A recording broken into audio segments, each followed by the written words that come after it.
పశ్చిమ మధ్య బంగాళాఖాతం వాయువ్య బంగాళాఖాతంలో ఉపరితల ఆవర్తనం ఏర్పడింది. ఏపీ మీదుగా ద్రోణి ప్రభావం కనిపిస్తోంది. రాష్ట్రంలో 4 రోజుల పాటు వర్షాలు పడతాయని అంచనా వేస్తున్నారు. మత్స్యకారులు రేపు వేటకు వెళ్లొద్దని ఆదేశించారు. భారీ నుంచి అతి భారీ వర్షాలు పడే ప్రాంతాల ప్రజలు, రైతులు అప్రమత్తంగా ఉండాలని సూచిస్తున్నారు. మరింత సమాచారం మా ప్రతినిధి రాజు అందిస్తారు. పశ్చిమ మధ్య బంగాళాఖాతం వాయువ్య బంగాళాఖాతంలో ఏర్పడ్డ ఉపరితల ఆవర్తనంతో ఏపీకి రానున్నటువంటి 4 రోజులు కూడా భారీ నుంచి అతి భారీ వర్షాలు కురిసే అవకాశం ఉందని విశాఖ వాతావరణ కేంద్రం అధికారులు తెలియజేస్తున్నటువంటి పరిస్థితి ఉంది. ముఖ్యంగా ఈ ఉపరితల ఆవర్తనం ఏపీ వ్యాప్తంగా కదులుతున్నటువంటిది అయితే ఉంది. మనము చూడొచ్చు.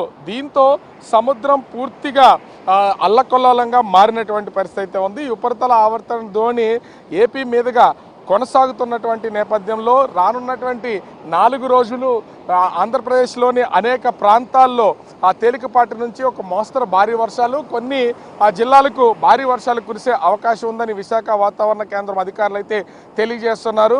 ముఖ్యంగా చూస్తే ఈరోజు అటు అల్లూరి, ఏలూరు, ఎన్టీఆర్, పల్నాడు జిల్లాల్లో భారీ నుంచి అతి భారీ వర్షాలు కురిసే అవకాశం ఉందని ఈ జిల్లాలకు సంబంధించి ఆరెంజ్ అలర్ట్ను అయితే అధికారులు జారీ చేసినటువంటి పరిస్థితి ఉంది. అనకాపల్లి, కాకినాడ, కోనసీమ, తూర్పుగోదావరి, పశ్చిమ గోదావరి, కృష్ణా, గుంటూరు జిల్లాలకు సంబంధించి భారీ వర్షాలు కురుస్తాయని ఎల్లో వార్నింగ్ అయితే జారీ చేసినటువంటిది అయితే ఉంది. ముఖ్యంగా ఉత్తరాంధ్ర తీరం వెంబడి దాదాపుగా 45 నుంచి 65 కిలోమీటర్ల వేగంతో ఈదురుగాలులు వేస్తాయని వాతావరణ శాఖ అధికారులు తెలియజేస్తున్నారు. ఇప్పటికే మత్స్యకారులు వేటకు వెళ్లొద్దని అటు మత్స్యశాఖతో పాటు వాతావరణ శాఖ కూడా సూచనలు చేసినటువంటి పరిస్థితి ఉంది.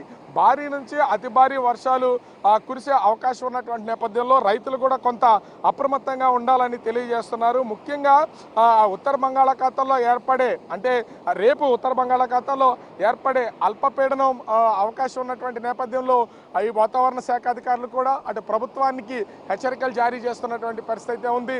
దీనికి తోడు సముద్ర తీరం కూడా అల్లకల్లోలంగా మారుతున్నటువంటిది అయితే ఉంది. గడిచినటువంటి 2 రోజుల నుంచి సముద్రపు అలలు తీరాన్ని దాటి ముందుకైతే వస్తున్నాయి. సముద్రం కూడా ముందుకు వచ్చినటువంటి పరిస్థితి ఉంది.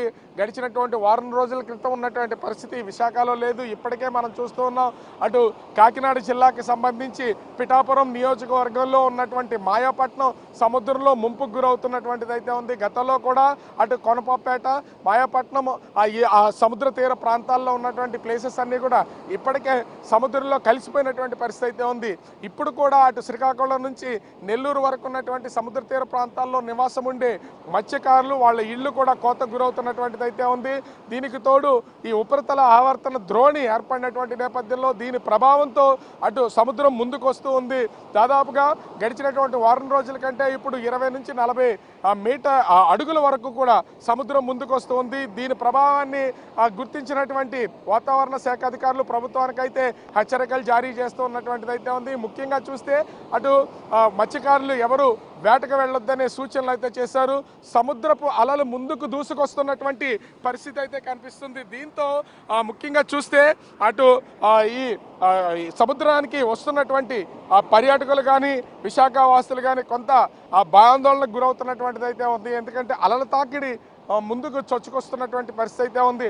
ఓవరాల్గా చూస్తే అటు పశ్చిమ మధ్య బంగాళాఖాతం, వాయువు బంగాళాఖాతంలో ఏర్పడినటువంటి అల్పపీడన ద్రోణి ఏపీ వ్యాప్తంగా కొనసాగుతుంది. ఏపీ మీద కొనసాగుతున్నటువంటి పరిస్థితి ఉంది. దీని ప్రభావంతో రానున్నటువంటి 4 రోజులు అనేక జిల్లాల్లో భారీ నుంచి అతి భారీ వర్షాలు కురుస్తాయని విశాఖ వాతావరణ శాఖ అధికారులు అయితే తెలియజేస్తున్నారు. అటు రైతులతో పాటుగా సామాన్య ప్రజలు కూడా కొంత అప్రమత్తంగా ఉండాలని సూచన చేస్తున్నటువంటి పరిస్థితి అయితే కనిపిస్తుంది. కెమెరామెన్ అజయ్తో రాజు, బిగ్